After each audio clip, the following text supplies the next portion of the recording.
estar aqui hoje. Agradeço a oportunidade de estarmos aqui.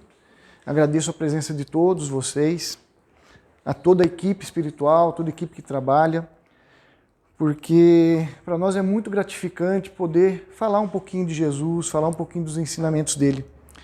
E para a gente iniciar, então, esse nosso momento de Evangelho, vou pedir para todos, então, para nós fecharmos nossos olhos e mentalizarmos Jesus à nossa frente, com seu semblante amigo, aquele sorriso que nos ampara, que nos acolhe, abrindo seu braço e vindo até nós, nos aconchegando ao seu peito e sussurrando aos nossos ouvidos: eu estou com você, meu irmão. Senhor Jesus, muito obrigado por tudo que nos concede, pela nossa vida, por esta oportunidade. Muito obrigado pela dádiva de podermos estar reunidos no seu nome, ouvindo os seus ensinamentos. Muito obrigado por nos fortalecer nas nossas dificuldades. E muito obrigado, Senhor, por tudo que nos concede mais uma vez.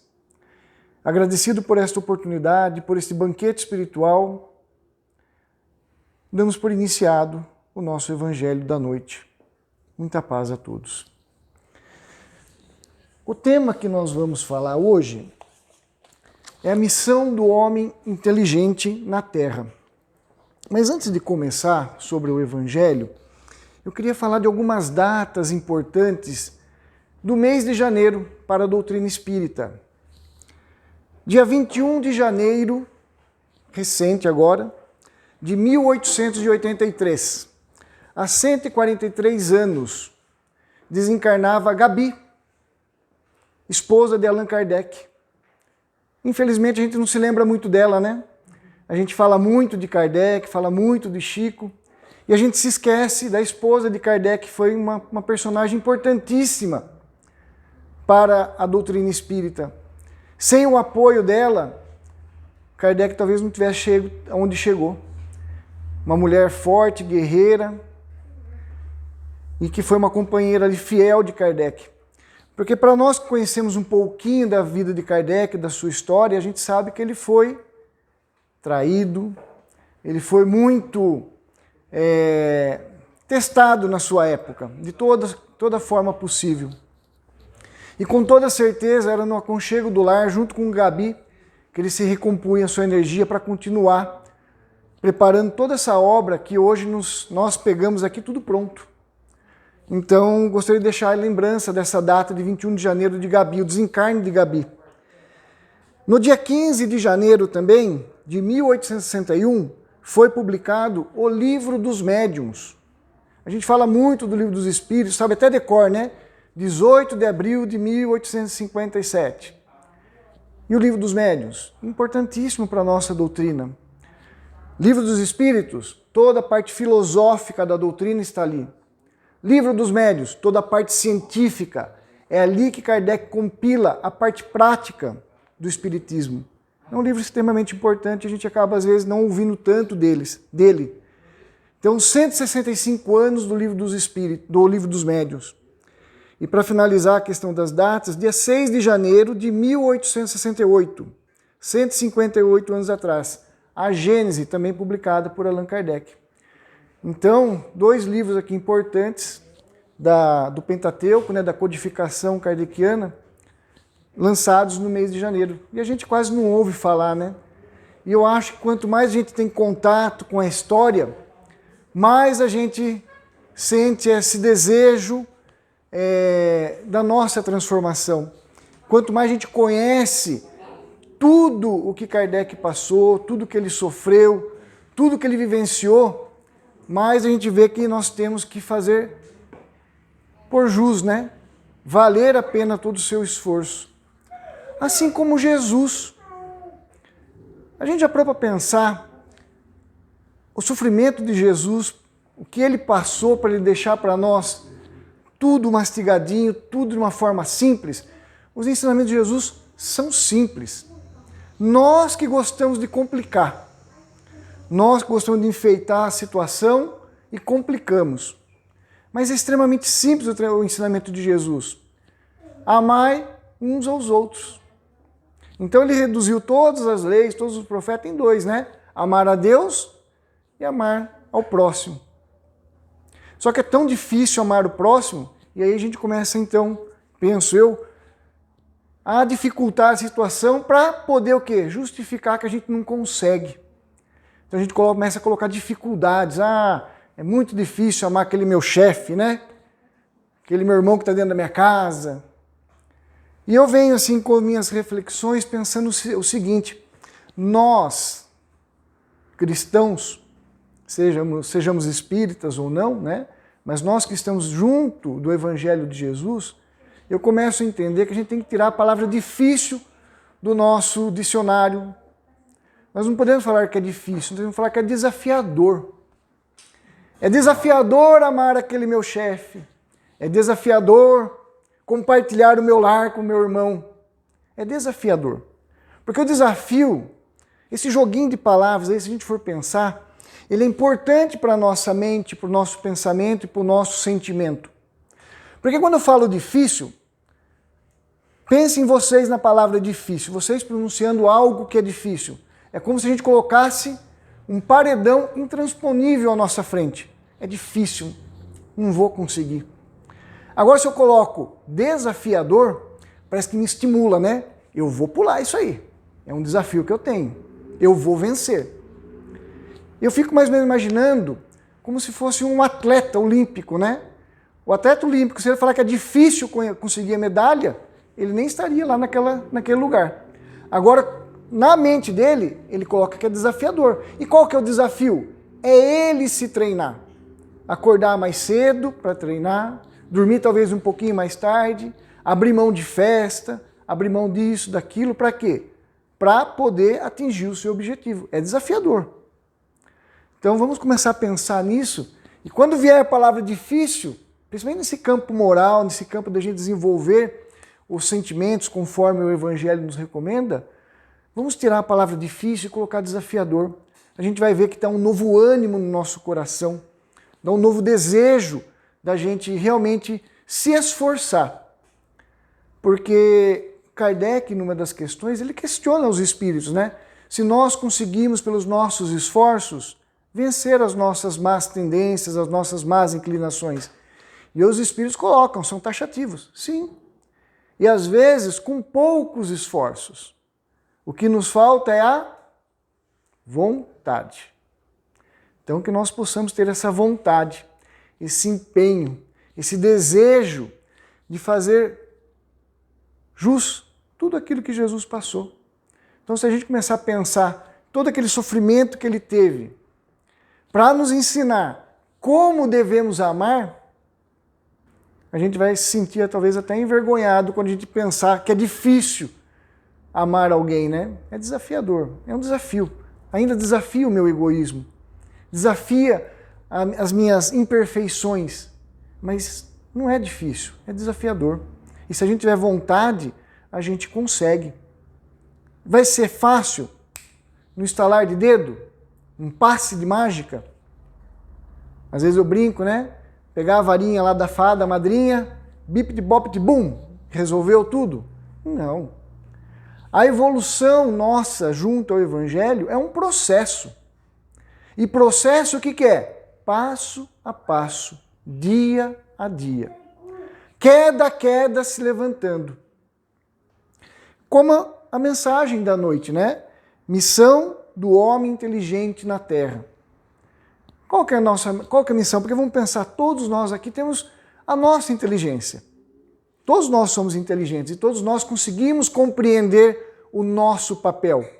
Seja na sociedade, seja na família, seja no trabalho, seja aqui na nossa casa espírita, que a gente trabalha, que a gente vem e recebe o apoio. A gente sabe qual é o nosso papel, então nós temos essa inteligência. E qual que é a nossa missão, então? Se não usar bem tudo aquilo que Jesus nos deixou. Simples, de uma forma simples. Quanto mais simples, eu imagino que mais próximos estaremos de Jesus. Quanto mais a gente complicar a situação, aí é por nossa conta. Então toda essa nossa inteligência, eu acho que assim, eu penso que a gente tem que resumir isso tudo o quê? Em apenas nos esforçarmos na vivência do Evangelho. Fácil?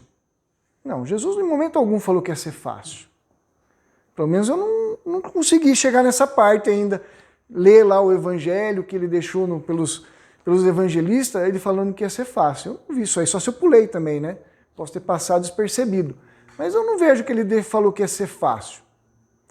Mas, se ele deixou para nós essa oportunidade, esse conhecimento, eu imagino que é porque a gente consegue. Porque vamos pensar, né? Nós aqui, que somos imperfeitos. Jesus está numa perfeição muito acima de nós, né? Nós que somos imperfeitos. Se nós que somos imperfeitos temos uma inteligência extremamente limitada perto de Jesus, nós conseguimos entender e fazer as separações no campo da educação, por exemplo, da escola, que nem ninguém vai ensinar uma física ou uma matemática extremamente complexa para a criança que está malemar chegando na escola. A matemática que aprende lá em cálculo para fazer um prédio parar de pé, uma ponte sustentar todo o peso, é para quem está lá na faculdade. Não vai ensinar aqueles cálculos para a criança que está aqui. Ou seja, ela vai construindo o seu conhecimento, primeira série, segunda série, até ter a condição e a lógica para conseguir resolver aquilo. Então, se nós conseguimos quebrar isso em etapas, para que nós conseguíssemos aprender as coisas matemáticas e tudo mais, eu imagino que Jesus também ele sabe disso aí. Então, aquilo que ele nos ensina nessa série que nós estamos, é porque a gente consegue. Alguns alunos têm mais facilidade e se destacam. Outros precisam estudar mais. Alguns precisam até do quê? De um professor particular ali para ajudar um pouquinho mais. Mas ele consegue, ele tem condição. Se tiver o quê? Vontade, desejo de fazer. Agora, se quiser toda coisa fácil, tudo de um jeito mais tranquilo, não vai ser assim. E assim somos nós, aqui nesse estágio. Estamos aqui justamente desenvolvendo cada vez mais a nossa inteligência para a vivência do Evangelho. E eu penso, né, quando o Ferdinando coloca aqui essa mensagem, é muito bonita essa mensagem aqui, ela está no capítulo 7, ao item 13. Ele dá até um exemplo aqui, isso que eu acho fantástico na questão do Evangelho segundo o Espiritismo, né? Que nem a gente pega o Ferdinando, é um espírito que participou da codificação, ou seja, é um espírito com uma envergadura espiritual grande. Ele participou da codificação. Só que ele coloca um exemplo aqui, tão simples, que a gente fala, puxa vida, né? Parece que está falando até que com criança. O instrumento que você coloca na mão do trabalhador não diz o que ele tem que fazer? Por exemplo, se você colocar uma enxada na mão de um jardineiro, não diz que ele tem que cavar? Olha a simplicidade das palavras. Por que essa simplicidade? Para a gente não criar complexidade, só que a gente consegue. Então, o instrumento que nos é colocado em nossas mãos, nessa nossa oportunidade da reencarnação, a nossa inteligência. Um outro instrumento, uma outra ferramenta, o Evangelho de Jesus. Tudo isso que nós temos na nossa mão, para que nós temos que usar, se não para trabalhar na obra do Senhor? E eu não vejo oportunidade melhor do que trabalhar na obra do Senhor, do que aqueles que trabalham junto com as crianças. Porque imagine pegar um coraçãozinho que voltou do mundo espiritual, ainda trazendo suas imperfeições, logicamente, mas nesse momento aqui ainda por aprender muitas coisas, desde cedo já ouvi falar do Evangelho. Desde cedo ouvi falar que não é difícil, é desafiador. Insista que você consegue. Como que vai crescer essa criança? Então olha a importância e o papel dos pais aplicarem a questão da inteligência para esse ser que Deus concedeu a guarda. Porque a gente tem mania de falar, né? Meu filho. Mas não é nosso, né? Nós temos apenas a responsabilidade de conduzir pelo melhor caminho durante essa existência. E quando a gente começa a compreender isso aí e aplicamos a nossa inteligência em favor do Evangelho para todos que estão à nossa volta, a gente vai ver que nós estamos usando de uma boa forma todos esses instrumentos que nós temos em nossas mãos nessa oportunidade, nessa encarnação. E que bom será, né? Eu fico imaginando para essa mãe, para esse pai, quando desencarnar e ver que o filho se tornou uma pessoa de bem, as bênçãos que ele não vai ter, a paz da consciência, a paz do coração. Porque eu imagino que não tenha bem maior que a paz de consciência. Né? Que nem eu lembro uma vez, a gente estava numa conversa de amigos, né? E toda a oração a gente fala, né? Pedindo a saúde. E aí a gente tem até aquele apresentador que fala, né? Importante é a saúde, que o resto a gente corre atrás, né? Mas, no meu entendimento, o mais importante é a consciência tranquila. Porque eu posso estar sem saúde, sem nada. Mas se a minha consciência estiver tranquila, eu estou em paz. Eu posso estar com saúde, perfeito, tudo abundante na minha vida. Mas se a minha consciência não estiver tranquila, eu não tenho um minuto de paz. Então nós temos que pensar nisso tudo para que a gente possa aplicar o Evangelho também para nós. E a gente esquece, né, que nós também temos que auto-aplicar o Evangelho, tendo esse cuidado para conosco. Então que nós possamos, né, entender que quando ele coloca aqui, aquele que serve da sua inteligência para destruir entre os seus irmãos, porque quantos não colocam a sua inteligência, o seu conhecimento e colocam Deus, né, e a providência divina, Jesus, numa distância muito maior para com o outro, né? Tipo assim, eu não acredito, principalmente alguns cientistas, né, eles não acreditam em Deus, não acreditam na divindade, ou seja, distanciam a humanidade disso aí. Eu até entendo que, né, que é importante não ter isso aí, porque, queira ou não queira, a ciência, dia a dia, quanto mais ela avança, mais ela está se aproximando de Deus. Dia a dia a ciência está se aproximando de Deus. Tanto é, descobrir uma partícula dentro do átomo lá, dividiu mais ainda, que falaram que é a partícula de Deus. Porque eles não conseguem entender com aquela partícula, não conseguem saber o que é aquela partícula. Então eles apelidaram da partícula de Deus. Tem até um livro com esse título aí. A sociedade científica ficou louca quando veio esse livro, quando publicou esse livro. Tanto o cientista que escreveu o livro, ele não colocou esse nome. Foi a editora que colocou um nome comercial para quê? Para vender. Mas é a partícula de Deus, porque eles não conseguem entender como chega naquele momento. Eles chegaram, mas o que é aquela partícula, eles não conseguem entender. Então, quanto mais a ciência avançar, não tem problema eles não acreditarem em Deus. Por si só, eles vão trazer a presença de Deus. Só que eles vão trazer com outro nome. O todo, o universo. Mas tudo é Deus.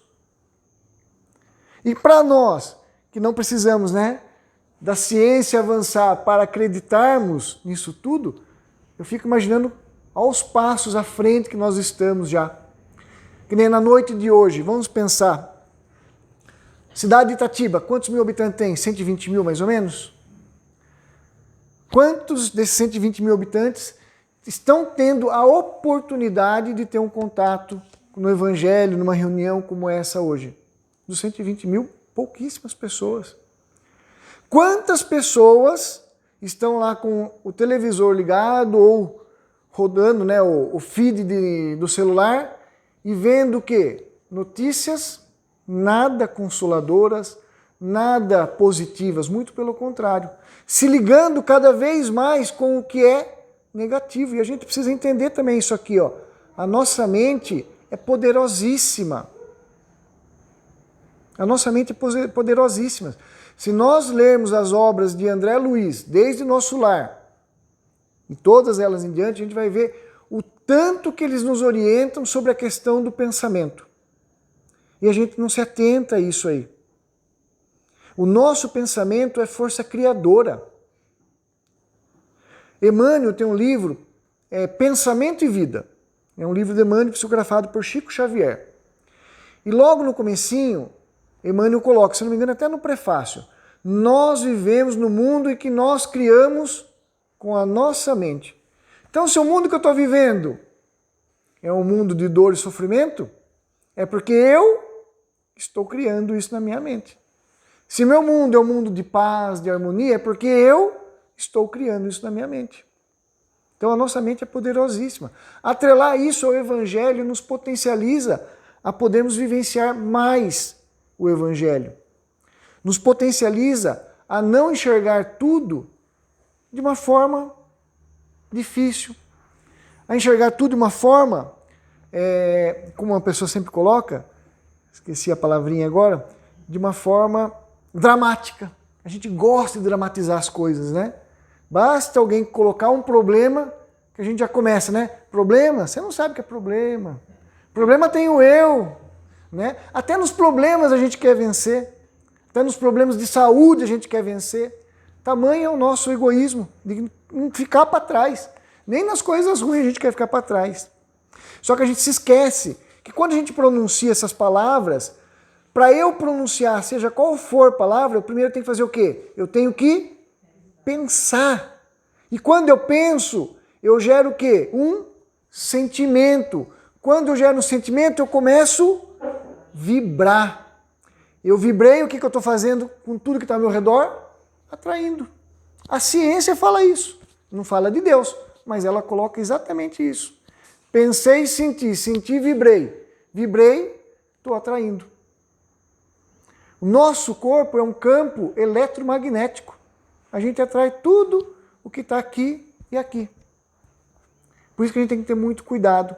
Por isso que a gente não pode se afastar do Evangelho. Por isso que a gente não pode deixar de ter esse livro junto de nós. Nos nossos momentos de desespero, a gente corre sempre para o Evangelho, né? E principalmente naqueles momentos felizes. Que nos momentos que nós estamos bem, esses geralmente são aqueles momentos que a gente escorrega e acaba esquecendo e metendo os pés pelas mãos. Então, essa mensagem, a missão do homem inteligente na Terra, é justamente a mensagem para que nós possamos o quê? Nos aproximar mais de Deus e também fazer com que todos aqueles que estão ao nosso redor também possam compartilhar dessas bênçãos que nós temos.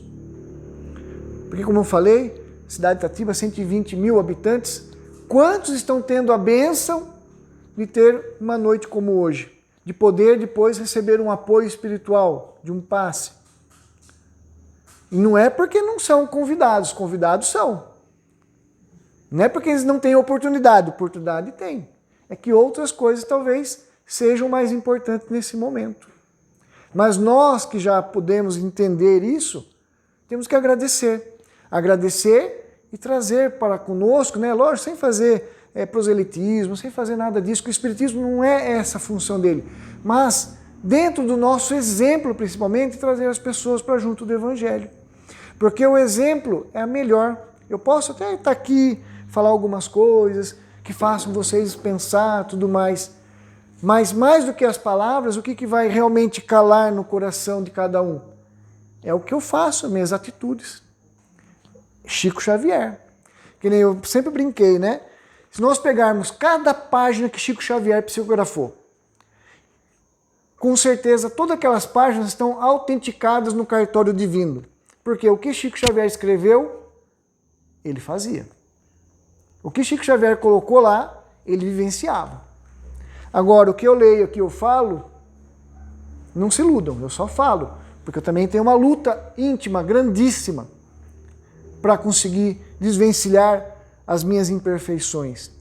Mas nos alegremos, porque no Evangelho segundo o Espiritismo também está aqui, que reconhece o verdadeiro espírita e o verdadeiro cristão por aquele que faz de tudo para dominar as suas más tendências. Ou seja, nós não somos perfeitos.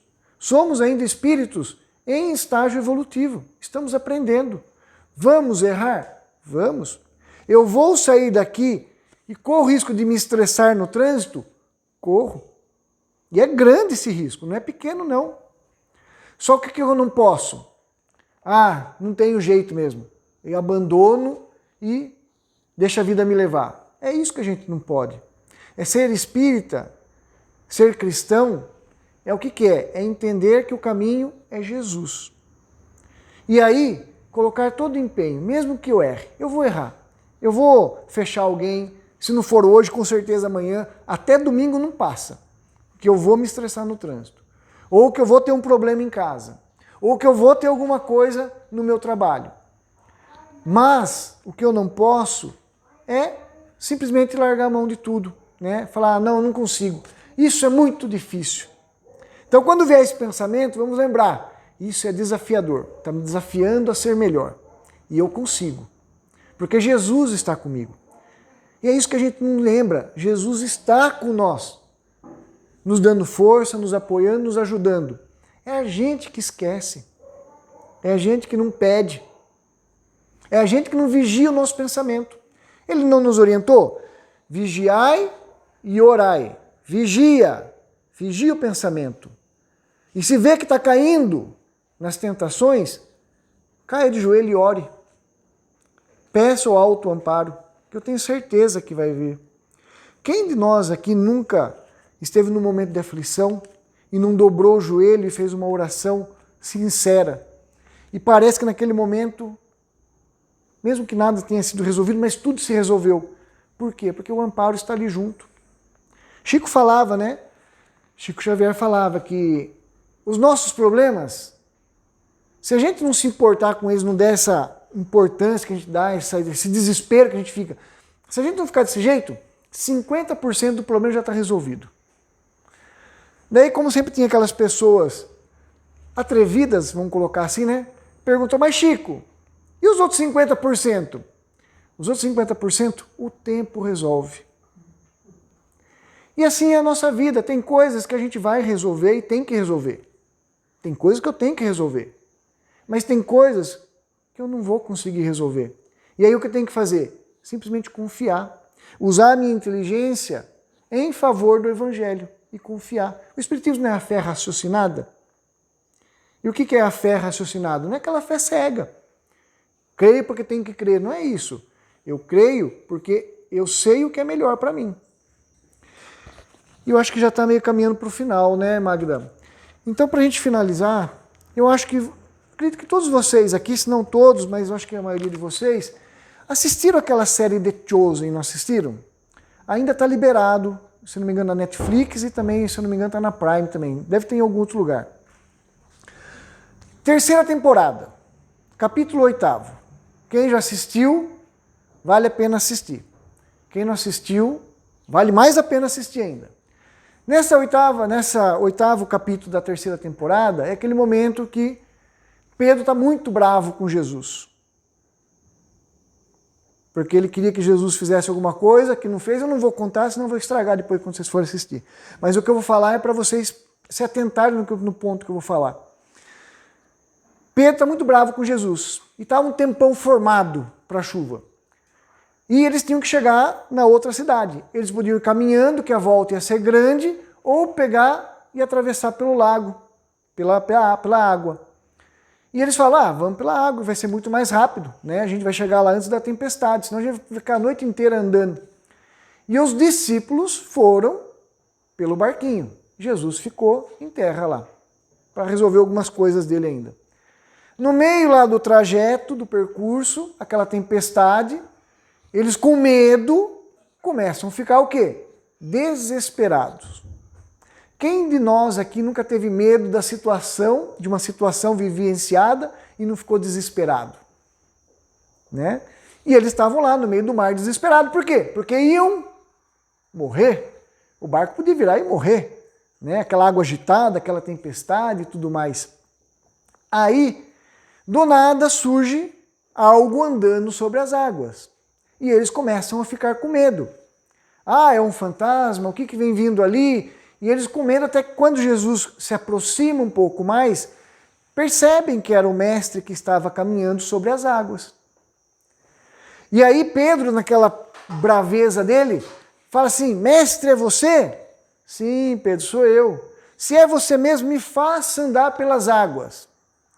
Pedro, você tem fé? Tenho. Então venha, Pedro. Não, mas se você me faça andar pelas águas. Pedro, você tem fé? Eu tenho fé. Então venha, Pedro. Não, Pedro bravejando, não ia, né? Se você tem fé, venha. Daí Pedro começa a se ajeitar para sair do barco para começar a andar.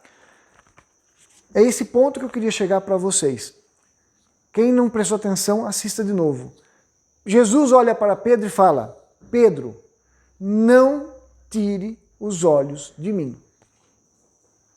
Pedro sai na água e começa a andar. O que acontece? Um trovão aqui, um relâmpago ali, Pedro olha, se distrai, o que acontece com Pedro? Afunda. Ou seja, ele vacilou na sua fé. Mas olha a advertência de Jesus. Não tire os olhos de mim. E é tão somente isso que a gente tem que fazer perante as nossas complicações, as nossas dificuldades, as nossas tribulações. Não tiremos os olhos de Jesus. E se cairmos, tenhamos a certeza que podemos pedir o socorro, que ele vai estar ali, como estava para Pedro, para puxar ele para cima de novo, para nos puxar novamente. Então o evangelho é tão simples. Basta a gente acreditar, basta a gente confiar, basta a gente querer vivenciar. Então, dentro dessa contextualização, eu finalizo deixando essa mensagem, para que a gente não tire os olhos de Jesus, seja qual for a nossa dificuldade, qual for o nosso problema, qual for a situação que nós estejamos vivendo. Confiemos e agradecemos a Ele, porque, com certeza, tudo tem um bem muito maior, que talvez nesse momento a gente não entenda, a gente não compreenda. Mas é necessário para que toda a obra de Deus continue em plena harmonia. Então que Jesus nos fortaleça, nos ilumine. E mais uma vez deixo minha gratidão aqui para a Magda, para toda a equipe que trabalha aqui na casa, encarnada e desencarnada. E a todos vocês também que estiveram conosco aqui, muito obrigado e que a paz de Jesus esteja conosco.